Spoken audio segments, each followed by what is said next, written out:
গোপালগঞ্জে ঢাকা খুলনা ও ঢাকা বরিশাল মহাসড়কের সাথে রয়েছে অসংখ্য আঞ্চলিক সড়ক। এই সড়কগুলোতে প্রতিদিন ঘটছে ছোট বড় অসংখ্য সড়ক দুর্ঘটনা। গত জানুয়ারি থেকে জুন পর্যন্ত ৬ মাসে ঢাকা খুলনা ও ঢাকা বরিশাল মহাসড়কের এবং আঞ্চলিক সড়কগুলোতে প্রায় ৮০টি দুর্ঘটনায় মারা গেছেন অন্তত ৫১ জন আর আহত হয়েছেন ২ শতাধিক।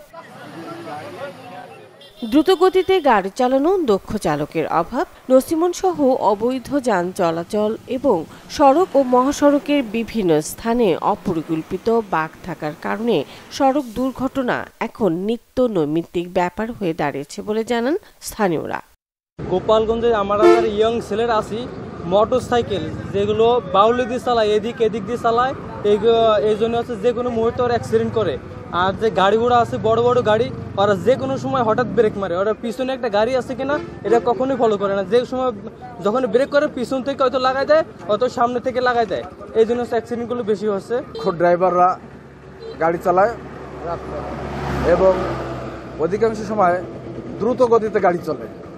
এই দ্রুত গতিতে গাড়ি চালানোর কারণেই অ্যাক্সিডেন্টটা বেশিরভাগ হয়ে থাকে। আর এই রোডে যে অ্যাক্সিডেন্টের মূল কারণটা হলো স্পিড স্পিড ব্রেকার না থাকার কারণে কিন্তু এই অ্যাক্সিডেন্টটা বেশি হয়। ভ্যান রিক্সা মানে রাখার একটা নিয়ম শৃঙ্খলার মতো থাকতে হবে, যেহেতু এখানে বাজার কমিটিতে যারা আছেন ওনাদেরও লক্ষ্য করা উচিত। কেউ সাইড দিয়ে চলে না এই লাইনে, দেখা যাচ্ছে যে রাস্তায় যদি একজন হাইতেও যায় তার বাউলি দিয়ে হেলাই দিয়ে মারিয়ে দিয়ে চলে যায়, রাস্তাকে ফিরাই দেবে। এ বিষয়ে গাড়ির চালকরা নিজেদের দোষ স্বীকারের পাশাপাশি দায় চাপান প্রশাসনের উপর। 3 হুইলার আছে, নছিমন, ভ্যান, রিক্সা যেভাবে মানে গাড়িগুলো চালায়, দেখলে আমরা হরেন দিচ্ছি তাও শোনে না, তাকে মন মতোই চলে।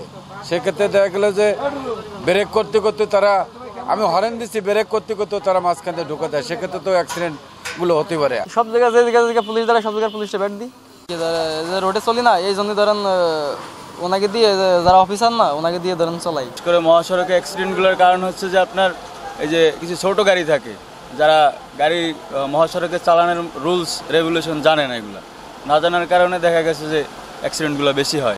সড়ক দুর্ঘটনা কমাতে নিয়মিত টহল, দ্রুতগতির যানবাহনকে জরিমানা করা সহ চালকদের নিয়ে সভা করা হচ্ছে বলে জানান হাইওয়ে পুলিশের এই কর্মকর্তা। রাস্তায় যে দুর্ঘটনাগুলো ঘটে এগুলো আসলে মূলত বেশিরভাগ ক্ষেত্রে বেপরোয়া গাড়ি চালানোর জন্যই হয়।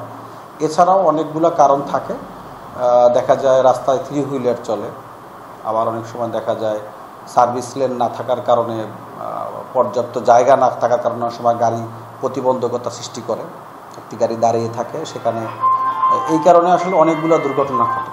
ঢাকা খুলনা মহাসড়কটি 2টি 4 লেন করার পাশাপাশি দক্ষ চালক গড়ে তুললে এবং জনসচেতনতা সৃষ্টি করতে পারলে দুর্ঘটনা কমে আসবে বলে মনে করেন অভিজ্ঞ মহল। Desk report, channel 24।